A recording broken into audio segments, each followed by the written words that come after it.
The streets of New Orleans have become ground zero for what many are calling the most aggressive immigration enforcement operation in recent American history. What you're about to see isn't just another news story. This is the beginning of a systematic transformation that will reshape communities across America. The images are shocking, the implications are staggering, and whether you support these actions or stand firmly against them, one thing is absolutely certain: nothing will ever be the same again. Welcome to Us Visa Corner, where we bring you the unfiltered truth about immigration policies that are changing lives every single day. I'm here to walk you through what's really happening on the ground in New Orleans, beyond the headlines, beyond the political rhetoric, and straight into the heart of a situation that demands your attention right now. The footage emerging from New Orleans over the past 72 hours tells a story that words alone cannot capture. Federal agents in tactical gear moving through neighborhoods with military precision. Families separated on sidewalks as children watch in confusion and terror. Businesses raided during peak hours with employees lined up against walls. This isn't a scene from a dystopian movie. This is America in real time, and the shockwaves are being felt from coast to coast. Let me take you back to where this all began. The Trump administration made immigration enforcement a cornerstone promise during the campaign. But promises and reality are two very different things. What we're witnessing now is the full force of federal power being deployed in ways we haven't seen in decades. New Orleans wasn't chosen randomly. This city, with its rich cultural tapestry and significant immigrant population, represents a strategic starting point for an operation that officials say will expand nationwide within weeks. The operation commenced in the pre-dawn hours of a Tuesday morning. Immigration and Customs Enforcement agents, backed by additional federal personnel, began executing what they're calling targeted enforcement actions. But witnesses on the ground tell a different story. Restaurant workers arriving for morning shifts found themselves surrounded. Construction crews were stopped at job sites. Even people walking their dogs in residential neighborhoods were approached and questioned. The scope is breathtaking and the execution is ruthless. One video that has gone viral shows a father being detained outside a grocery store while his young daughter screams for him from inside their car. Another captures the moment agents enter a popular breakfast cafe, causing panic among customers and staff alike. These aren't abstract policy discussions anymore. These are human beings whose lives are being upended in the most public and traumatic ways imaginable. The legal framework being utilized here is crucial to understand. The administration is relying on expanded interpretations of existing immigration law, coupled with executive orders that broaden enforcement priorities dramatically. Previously, ICE operations focused primarily on individuals with serious criminal records or recent border crossings. Those guidelines have been essentially eliminated. Now, anyone present in the country without proper documentation is considered a priority target, regardless of how long they've been here, regardless of their ties to the community, regardless of their family situation. Immigration attorneys across New Orleans are overwhelmed. Their phones haven't stopped ringing since the operations began. Many are offering pro bono consultations, trying desperately to help families understand their rights and options. But the harsh reality is that options are severely limited when enforcement is this aggressive and this widespread. Detained individuals are being processed rapidly, often within hours, and many are being transferred to detention facilities hundreds of miles away, making legal representation even more challenging. The economic impact on New Orleans is already becoming apparent. Several restaurants have closed temporarily because they've lost significant portions of their workforce. Construction projects have ground to a halt. Small businesses that depend on immigrant customers are seeing dramatic drops in foot traffic as fear keeps people at home. The ripple effects extend far beyond those directly targeted by enforcement actions. Community leaders in New Orleans are speaking out with increasing urgency. Faith leaders from various denominations have held emergency meetings and are organizing sanctuary efforts.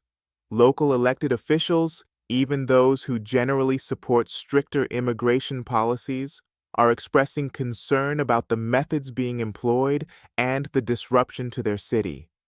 Neighborhood associations are scrambling to provide resources and information to frightened residents. But this story isn't just about New Orleans. Intelligence reports and leaked internal documents suggest that similar operations are being planned for at least 20 major cities across the United States. Houston, Los Angeles, Chicago, Miami, and New York are all believed to be on the target list. The New Orleans operation is serving as a test case, a proof of concept for what could become a nationwide reality within a matter of weeks. The human stories emerging from this crisis are heartbreaking beyond measure. Maria, a housekeeper who has lived in New Orleans for 15 years, was detained while waiting for a bus to take her to work. She has 3 American-born children who are now being cared for by neighbors. Carlos, a line cook who survived Hurricane Katrina and helped rebuild his neighborhood, was arrested during a traffic stop for a broken taillight. His wife is 7 months pregnant. These are not statistics. These are people whose American dreams are being shattered in real time. The political dimension of what's happening cannot be ignored. Supporters of the administration argue that these enforcement actions are simply upholding the law, that immigration rules exist for a reason and must be enforced consistently. They point to concerns about national security, economic impacts on American workers, and the need to maintain the integrity of the immigration system. Their position is that previous administrations were too lenient, creating a situation where millions of people have been living in the country illegally for years or even decades, and that this situation simply cannot continue. Critics counter that the methods being employed are unnecessarily cruel, that they're tearing apart families and communities, and that they're being executed without adequate consideration for humanitarian concerns or individual circumstances. They argue that many of those being targeted are productive members of society who pose no threat to anyone, who pay taxes, who have children in American schools, and who are integral parts of their communities. The debate is fierce and shows no signs of resolution. The international community is watching closely. Several countries have issued travel advisories for their citizens living in or visiting the United States. Human rights organizations are documenting what they describe as civil rights violations. The United Nations has called for an investigation into whether the enforcement methods comply with international human rights standards. America's image on the world stage is being affected in ways that will have long-term diplomatic implications. From a legal perspective, numerous challenges are already being filed in federal courts. Civil liberties organizations are arguing that the enforcement operations violate due process rights, that they involve racial profiling, and that they exceed the authority granted to federal agencies under existing law. Some judges have issued temporary restraining orders in specific cases, but the overall operation continues largely unimpeded.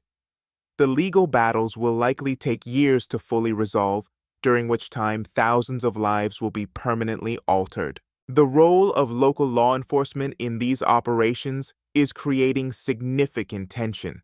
In New Orleans, the police department has stated it will not actively participate in immigration enforcement, but federal agents don't need local assistance to conduct their operations. However, the presence of marked police vehicles near some enforcement actions has created confusion and eroded trust between immigrant communities and local police, potentially making those communities less safe as residents become unwilling to report crimes or cooperate with investigations. Schools in affected neighborhoods are dealing with unprecedented challenges. Attendance has dropped sharply as parents keep children home, fearing that school drop-off and pickup times might expose families to enforcement actions.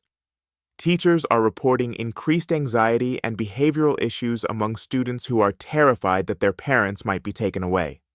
School counselors are overwhelmed trying to provide support. The educational impact on an entire generation of children is impossible to calculate, but undoubtedly profound. Healthcare providers are also sounding alarms. Clinics serving immigrant communities have seen patient numbers plummet as fear keeps people away from medical care. Public health officials warn that this could lead to outbreaks of preventable diseases and that chronic conditions will go untreated, potentially creating larger public health crises down the line. Emergency rooms are the only medical facilities some immigrants will now access, and only in the most dire circumstances, leading to worse health outcomes and higher costs for everyone. The media coverage of these events has been intense, but also revealing of deep divisions in how Americans process information. Conservative outlets have largely framed the operations as necessary law enforcement, emphasizing the administration's campaign promises and supporter satisfaction that action is finally being taken. Progressive media has focused on the human suffering, the family separations, and what they characterize as human rights abuses. Social media has become a battleground where videos and images are shared, debated, and used to support diametrically opposed viewpoints. What's particularly striking is the speed and scale of the operation. Previous administrations ramped up enforcement gradually, allowing communities and institutions time to adjust. This approach has been deliberately shock and awe, designed to create maximum impact quickly. Whether this strategy will achieve its stated goals, or whether it will generate backlash that ultimately undermines those goals, remains to be seen. The detention facilities receiving those arrested in New Orleans are already strained beyond capacity. Reports of overcrowding, inadequate medical care, and poor conditions are emerging. Detainees are sleeping on floors, meals are insufficient, and access to legal counsel is limited. These facilities were not designed to handle such a sudden influx of people, and the humanitarian situation inside them is deteriorating rapidly. For those who remain in the community but live in fear, daily life has become a constant calculation of risk. Should I go to work and risk being detained, or stay home and risk losing my job? Should I take my child to the doctor for that persistent cough, or avoid any public place where I might encounter authorities? Should I report the theft from my apartment, or stay silent to avoid any interaction with government officials? These impossible choices are being made thousands of times every day across New Orleans. The long-term implications of what's happening extend far beyond immigration policy. Communities are being fundamentally altered, economic relationships are being disrupted, trust in government institutions is being eroded. Children are being traumatized in ways that will affect them for decades. The social fabric of American cities is being torn, and it's unclear how or when it might be repaired. Some businesses are speaking out in support of their immigrant employees, calling the operations devastating to their operations and urging more humane approaches. Others are quietly relieved to see enforcement that they believe will protect American workers and create opportunities for citizens. The business community is as divided as the general population, and that division is creating its own economic uncertainties. Religious institutions are playing a crucial role in this crisis. Churches, mosques, synagogues, and temples across New Orleans have opened their doors to provide sanctuary, legal assistance, and community support. These faith communities are drawing on long traditions of protecting the vulnerable and standing up for justice as they understand it. Their involvement has added a moral dimension to the debate that transcends partisan politics. As days turn into weeks, the psychological toll on immigrant communities becomes more apparent. Mental health professionals report surges in anxiety, depression, and post-traumatic stress symptoms. Children are having nightmares. Adults are experiencing panic attacks. The constant fear and uncertainty create a state of chronic stress that has serious health consequences. Some families are making the agonizing decision to self-deport rather than continue living in this state of terror. The New Orleans operation has also revealed significant coordination between federal agencies. ICE is working alongside Customs and Border Protection, the Department of Homeland Security, and even the Department of Justice in some cases. This level of interagency cooperation in immigration enforcement is unprecedented and suggests a highly organized, well-resourced effort that will be difficult to slow or stop through local resistance alone. Meanwhile, advocacy organizations are mobilizing rapidly. Know Your Rights workshops are being held in community centers. Hotlines have been established for reporting enforcement actions. Rapid response teams are being trained to document what's happening and provide immediate assistance when possible. The resistance to these operations is growing more organized and more sophisticated with each passing day. The political calculations around these enforcement actions are complex. The administration is betting that its base will be energized and that swing voters will appreciate decisive action on immigration. Opposition politicians are betting that images of families being torn apart will turn public opinion against these tactics. Both sides are watching polling data obsessively, trying to gauge which narrative is winning in the court of public opinion. What cannot be disputed is that New Orleans has become a flashpoint in a much larger national conversation about identity, belonging, law, and justice. The videos showing arrests and raids are not just documenting enforcement actions. They're capturing a moment when America is deciding what kind of country it wants to be. The decisions being made right now, in courtrooms and congressional offices and city halls across the nation, will shape American society for generations to come. This is more than an immigration story. This is a story about power and its exercise. This is a story about fear and courage. This is a story about laws and morality and the complicated spaces where they intersect. This is a story about real people facing impossible situations with dignity and strength. And this story is far from over. As we continue to monitor the situation in New Orleans and prepare for similar operations in cities across America, one thing becomes crystal clear. The conversation about immigration in this country has moved from the theoretical to the intensely practical. Policy is now reality, and that reality is playing out on streets, in homes, in schools, and in courthouses every single day. The stakes could not be higher, and everyone, whether they realize it or not, has a part to play in what happens next. The coming weeks will be critical. Will courts intervene to slow or stop these operations? Will public pressure mount to a point where enforcement tactics are modified? Will Congress act to clarify or change immigration law? Will communities find ways to adapt and resist? These questions will be answered not by speculation, but by the actions of millions of Americans making choices about how to respond to what they're witnessing. Here at Us Visa Corner, we will continue bringing you comprehensive coverage of these developing situations. We'll cut through the political noise to give you facts, context, and the human stories that deserve to be told. We'll track the legal challenges, monitor the expanding operations, and keep you informed about resources and rights.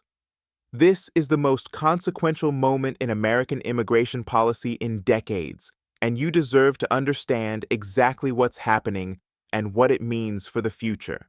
The videos from New Orleans are shocking, but they're also a call to awareness. They're documenting a turning point. They're capturing history as it unfolds in real time, and they're reminding us all that the decisions we make as a society, the policies we support or oppose, the voices we choose to elevate or silence, these things have real consequences for real people.